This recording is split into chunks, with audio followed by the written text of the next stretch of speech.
ស្ដីប្រិយមិត្តទាំងអស់គ្នាចឹងនៅក្នុងថ្ងៃនេះយើងទៅសិក្សារៀនស្ដាប់យ៉ាសួស្ដីប្រិយមិត្តទាំងអស់គ្នាថ្ងៃនេះយើងទៅការ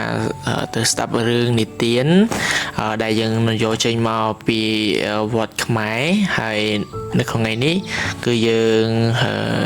និទានរឿងអានរឿងតទៅជាមួយនឹងរឿងព្រេងខ្មែរទៅទេជាងរឿងព្រេងខ្មែររបស់យើងឈ្មោះថារឿងដើមភ្នៅនាងអញ្ចឹងរឿងដើមភ្នៅនាងនេះគឺផលិតដោយឈ្មោះចននេះគាត់ជាអ្នកបង្កើតរឿងនឹងឡើងហើយលើយើងទៅការអានសាច់រឿងទាំងអស់គ្នាគ្រាន់តែលើឈ្មោះថាភ្លើនាងគេនឹកដល់ភ្លាមចង់ដឹងប្រវត្តិដើមនេះថាតើរឿងរ៉ាវដូចម្ដេចបានជារុក្ខជាតិនេះមាននាមពីរោះម្លេះបើសង្កេតពីរូបភាពនៃដើមនេះវិញគេឃើញថាមានដើមនោះត្រសូលស្អាតពុំសូវមានថ្នាំងឬភ្នែកដេបប្រដប់ទេឯសម្បូរសម្បុកទៀតសោតក៏សស្អាតនាំឲ្យនឹកថាប្រហែលជាបុរាណលោកប្រដូចដើមនេះទៅនឹងសាច់ភ្លៅរបស់ស្រីណាមួយហើយមើលទៅដើម្បីដោះស្រាយសេចក្តីឆ្ងល់នេះក្រុមជំនុំទំនៀមទម្លាប់សូមជូនឯកសារមួយដែលមាននិទានរឿងដូចតទៅនេះកាលនោះមានព្រះរាជាមួយអង្គព្រះនាមប្រពំប្រកាសរឿងនេះកន្លងទៅជាច្រើនសតវត្សមកហើយព្រះរាជាអង្គនោះទ្រង់មានស្នំមហាសីច្រើនអង្គមានព្រះរាជបុត្រក៏ច្រើនលុះយូរបន្តិចមកព្រះរាជាអង្គនេះទ្រង់សពព្រះរាជហឫទ័យនឹងនាងមួយឈ្មោះច័ន្ទ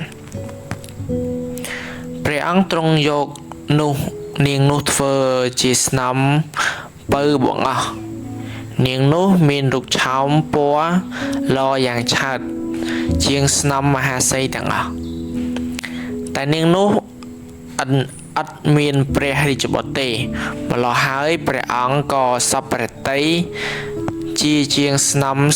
មហាសីទាំងអស់ដែរព្រះនាងចេះប្រកបកិច្ចការងារដណ្ដំស្លធ្វើភោជនីយអាហារត្រូវព្រះតីព្រះអង្គព្រះរាជក៏លើកដំកើងនាងច័ន្ទធ្វើជាអគ្គមហេសីធំលើគេឯងនិយាយពីនាងច័ន្ទនេះនាងមានក្រចកម្រាមដៃល្អលូតលាស់វែងគ្រប់ទាំង10បីដូចជាស្លាបព្រាបើធ្វើក្រយ៉ាស្វាយស្ញយថ្វាយស្ដេចនាងយកក្រចកដងទឹកឬដួសដល់គ្រឿងផ្សេងដើម្បីធ្វើជារង្វល់ឲ្យដឹងប្រមាណមិនឲ្យប្រៃពេកឬសាពេកក៏ឲ្យតែល្មមសំបីនាងបងប្រហុកអំបិលស្លឹកគ្រៃឬគ្រឿងអ្វីក្នុងសម្លក្តីនាងក៏យកម្រាមក្រចកម្រាមដៃធ្វើជាស្លាបព្រាម្ល៉េះហើយនាងស្លដោយមានកម្រិតកំណត់ត្រឹមត្រូវសម្លនោះមានឲ្យជាឆ្ងាញ់ណាស់នាំឲ្យស្វាមីសាច់ព្រះរាជហឫទ័យរាល់ពេលវេលាលុះចំណេរយូរទៅព្រះមហាសីដើមទាំងអស់ក៏មានការក្តៅក្រហាយច្រណែននិន្ទាថាហេតុអ្វីក៏ព្រះអង្គតាំងពីបាននាងច័ន្ទដែលជាកូនរាស្ត្រសុទ្ធសាធធ្វើជាស្នំហើយលើកដំកើងអគ្គមហាសីលើសយើងរាល់គ្នាយ៉ាងនេះហាក់ដូចជាព្រះអង្គប៉ងស្នេហាអំពើយើងគ្រប់គ្នាហើយ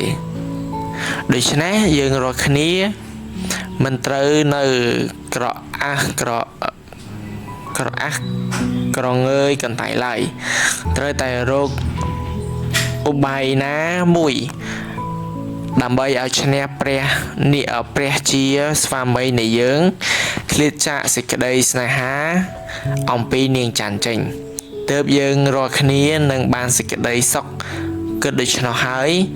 ក៏នាំគ្នាឡើងទៅគាស់ព្រះរាជាក្រាបទូលដោយស្ដេចពិតថាបបិទ្ធព្រះអង្គជាស្វាមីសូមព្រះជ្រាបខ្ញុំម្ចាស់ទាំងអស់បានឃើញហេតុច្បាស់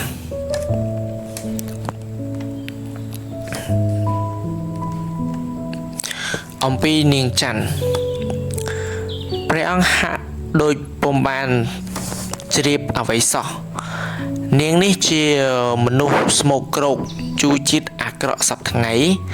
បើនាងធ្វើក្រយ៉ាស្ងោយថ្វាយព្រះអង្គខ្ញុំម្ចាស់បានឃើញច្បាស់នាងយកក្រចកម្រាមដៃដួសគ្រឿងដាក់ក្នុងសម្លនោះប៉ុន្តែបើព្រះអង្គមិនជឿរឿងនេះដូចជាខ្ញុំម្ចាស់បានក្រាបទូលទេសូមព្រះអង្គចាត់រាជបម្រើណាមួយលោមមើលក្នុងពេលដែលនាងធ្វើក្រយ៉ាស្ងោយថ្វាយព្រះអង្គចុះទើបជ្រាបនៅហេតុពិតនោះពុំខានព្រះរាជាការបានទ្រង់ព្រះសណ្ដាប់អំពីមហាសីទាំងអស់ក្រាបទូលដូច្នេះហើយក៏ព្រះអង្គទ្រង់ក្រោធទ្រង់ចាត់រាជបម្រើមួយទៅឲ្យតាមសង្កេតនៅហេតុនោះតើពិតឬពុំពិតលុះរាជបម្រើបានសង្កេតទៅឃើញពិតដូច្នេះមែនទៅព្រះមហាក្សត្រទ្រង់ចាត់នាយពេជ្រកិច្ចឃាតឲ្យយកនាងច័ន្ទទៅសម្លាប់ចោលនាងច័ន្ទកាលបើនាងបានដឹងនៅហេតុដែលព្រះអង្គខ្ញាល់នឹងអំពើដែលនាងបានធ្វើដូច្នោះនាងក៏មានសេចក្តីតក់ស្លុតនាងបានភៀសខ្លួនចេញពីព្រះបរមរាជវាំងដើម្បីឲ្យរស់ពីសេចក្តីស្លាប់ឯពេជ្ឈឃាតក៏រត់ទៅចាប់នាងតាមព្រះតម្រាស់តែរកនាងពុំឃើញក្នុងប្រាសាទក៏ឡើងទៅក្រាបទូលព្រះរាជាទ្រង់លើកទ័ពបូរេទៅតាមចាប់នាងឲ្យបានយកមកសម្លាប់ចោលកាលនោះពួកពលសេនាលើកទ័ពមករកនាងអស់ជាយូរថ្ងៃយូរខែពុំជួបនាងសោះឯនាងខំរត់ឲ្យរត់រួចពីព្រះរាជាដែរតែចៃដន្យដល់បុព្វកម្មអ្វីដែលនាងមានពីអតីតជាតិក៏ឲ្យពួកពលសេនាតាមតាន់ទៅនឹងកន្លែងចាប់យកនាងបានហើយនាំទៅធ្វើកិច្ចទៅនៅយ៉ាងពីនាងច័ន្ទមុននឹងស្លាប់នាងបាននឹកដល់វាសនាអភ័ព្វរបស់ខ្លួនដែលបានធ្វើជាមហេសីហើយជាអកុសលអ្វីបណ្ដាលឲ្យព្រះរាជាទ្រង់ក្រោធយកទោសដល់ជីវិតម្ល៉េះហើយនាងក៏តាំងសច្ចាចំពោះទេវតាដែលស្ថិតនៅដើមព្រឹក្សាតាវរសូមឲ្យលោកធ្វើជាសាស័យថាអោជីវិតសង្ខាររបស់ខ្ញុំពេលនេះមុជរាជគឺសេចក្តីស្លាប់តាមមកទាន់ហើយនឹងបណ្ដាច់សេចក្តីស្នេហារបស់ខ្ញុំអំពើអង្គព្រះស្វាមីឥឡូវហើយដោយព្រះស្វាមីក្រោធចំពោះរូបខ្ញុំដែលទ្រង់ពុំបានពិចារណារកហេតុផលជាឬមួយព្រះអង្គពុំមានប្រះមេត្តាដល់រូបខ្ញុំសោះនោះខ្ញុំសូមសច្ចាផ្សងថាអាការទាំង32របស់ខ្ញុំឲ្យបានទៅជារុក្ខរុក្ខតាវរទាំងនេះហើយឲ្យព្រះអង្គបានជួបនឹងឈ្មោះដែលជានាមនៅជាប់នឹងឈើទាំងនេះកុំបីឲ្យរំលងរួចឡើយឯនាមរបស់ខ្ញុំផ្ទាល់សូមផ្ញើនឹងដើមគ្រីស្ណាដែលមានក្លិនក្រអូបហើយជាទីស័ព្ទព្រះរាជហឫទ័យរបស់ព្រះអង្គផងសច្ចាបួងសួងចាប់ហើយពេជ្ឈឃាតក៏ប្រហារជីវិតខ្សែបង់ទៅចំណែកនាមឈ្មោះក៏បានទៅទៅជាប់នឹងដើមគ្រីស្ណាហៅថាច័ន្ទគ្រីស្ណាឯរតនៈ ឯតណៈដតីទៀតក៏ទៅប្រតិសូតរូបភាពទៅនឹងរុក្ខជាតិផ្សេងៗដូចជាកេសាបាននៅជាប់នឹងផ្លែពោតហៅថាសពោតលោមាគឺរោមបានជាប់នឹងម្អមមុំសាំមាំងសាំគឺសាច់ផ្ញើនឹងដើមចាក់ឯសាច់ភ្លៅស្រលុកស្រលុនត្រលុនត្រតុកត្រលុកត្រលុននោះបានផ្ញើដើមឈើមួយបែបដែលដើមល្មមគេហៅថាដែលជាប់ថាភ្លៅនាងរហូតដល់សប្តាហ៍ថ្ងៃនេះបាទសាច់រឿងរបស់យើងក៏បានឈានចូលដល់ទីបញ្ចប់ហើយយើងនឹងមានវីដេអូបន្តទៀតតើតើជាមួយនឹងការអានរឿងនិទានខ្មែរជាងរឿងរបស់យើងក៏បានឈានចូលមកដល់ទីបញ្ចប់នៅត្រឹមនីតិនេះបាទ